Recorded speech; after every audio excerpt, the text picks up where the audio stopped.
Newsbreak.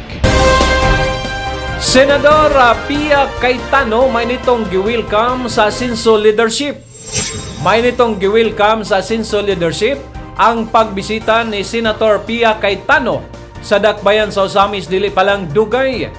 Si Mayor Indy Waminal o Governor Henry S. Waminal ang nangulo sa pag-welcome ni Senator Pia Cayetano sa ngalan ni 2nd District Congressman Ando Waminal.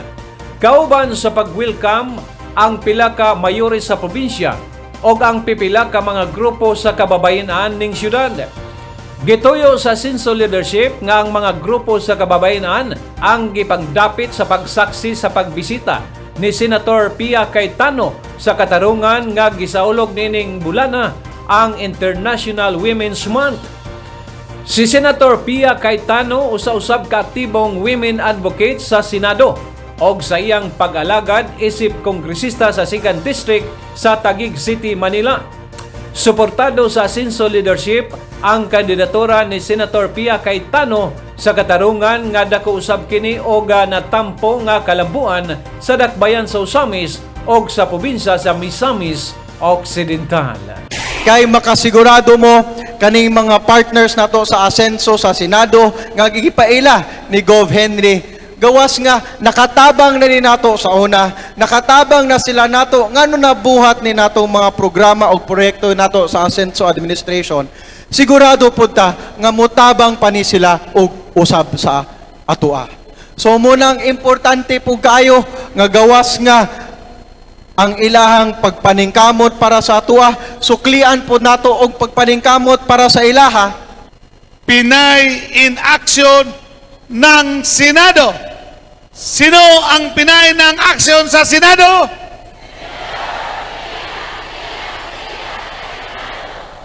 Believe ko ninyo. Dako nasad og natabang diri sa atong probinsya. Other than the projects, also social services. Naghatag usab nato og pundo, ayuda para sa atong mga kaigsuonan. Nalipayan ba mo na nakabot ko dire? Nalipayon jud ko na nakabot ko dire na makauban mo tanan kay medyo malayo no. Sa tinuod, last week pa ta Gov nagplano, last week pa. Tapos anyway, Gov, thank you so much. Mag-classmates mi ni Gov in Congress. 20 years na ako na sa public service, 18 years sa Senado, and then 3 years sa Kongreso. Kaya naami bonding ni Gov, and I'm so happy na all the mayors, the board members, the barangay officials, ang mga kababaihan, you are all here to welcome me. Grabe.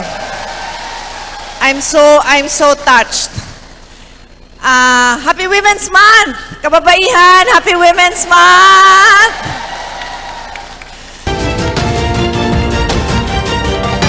One TV Newsbreak.